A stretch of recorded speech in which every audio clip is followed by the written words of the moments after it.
Salut, c'est Greg et vous êtes sur la chaîne des apprentis voyageurs dans laquelle je vous donne des conseils, des astuces et des guides complets pour découvrir le monde par vous-même.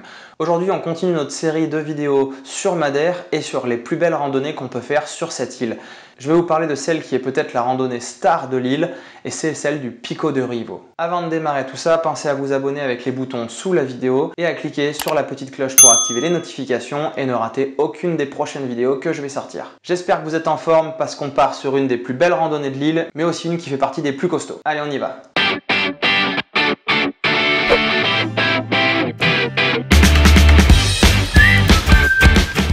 Le Pico de Ruivo est tout simplement le point culminant de Madère. C'est le point le plus haut et vous avez la chance de pouvoir vous y rendre pour profiter des paysages qu'il y a tout autour. La randonnée se fait en aller-retour sur environ 12 km et vous la ferez entre 5 et 7 heures selon votre niveau.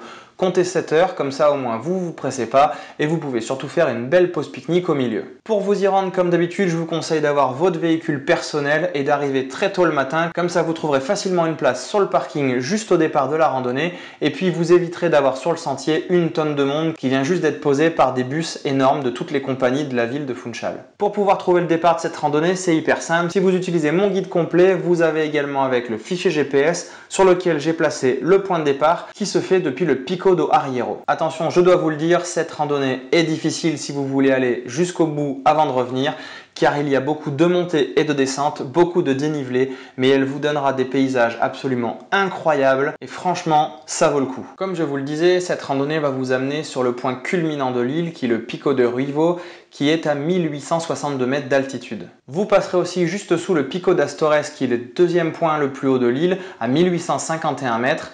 Et vous aurez donc fait le départ, comme je vous l'ai dit, au Pico do Arriero, qui lui culmine à 1818 mètres. Avant de vous lancer dans cette randonnée magnifique, je vous donne dans mon guide complet quelques recommandations. Celle qui est la plus importante, c'est de partir avec beaucoup d'eau. Je pense qu'il faut prévoir au moins 3 litres par personne, car elle est assez physique, comme je vous l'ai dit. Mais elle a un avantage, c'est qu'elle est en aller-retour. Donc si vous sentez que vous ne pouvez pas aller plus loin, vous pouvez tout simplement rebrousser chemin et revenir au point de départ sans aller jusqu'à la fin de la randonnée. Ici, on est dans un paysage complètement différent de ce qu'on a pu voir dans les vidéos précédentes sur les randonnées, puisque vous êtes en pleine montagne, vous êtes dans un endroit beaucoup plus aride, il y a beaucoup moins de végétation, mais les couleurs de la roche sont incroyables, elles ont un style très volcanique et vous allez surtout pouvoir profiter des paysages tout autour de vous avec la mer de chaque côté, puisque vous êtes, comme je vous l'ai dit, très en altitude sur l'île et vous pouvez donc voir les deux côtés de l'île. Vous allez vous frayer un chemin dans ce sentier qui va passer entre tout ce relief et qui va utiliser encore une fois plusieurs tunnels, donc pensez là aussi à avoir une lampe frontale avec vous. Et sur la fin de la randonnée, vous aurez un peu plus de végétation avec des paysages encore plus colorés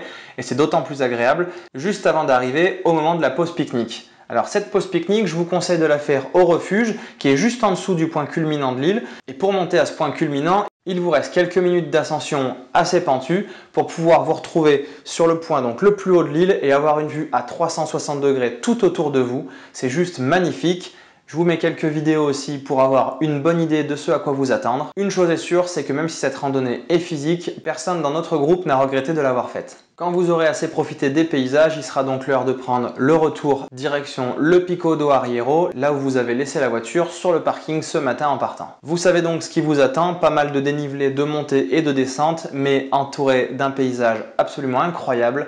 Prenez votre temps, allez-y à votre rythme pour ne pas vous griller en chemin et vous terminerez donc cette randonnée star de Madère avec des images plein les yeux et avec plein de souvenirs. Voilà, c'est terminé pour cette courte vidéo sur la randonnée du Pico de Ruivo. Il ne nous reste plus qu'une randonnée à voir dans toutes celles que je vous conseille de faire sur Madère. Restez branchés donc sur la chaîne pour ces prochaines vidéos qui vont sortir et n'attendez pas plus longtemps et partez à la découverte des merveilles de notre monde en devenant des apprentis voyageurs. Bon voyage!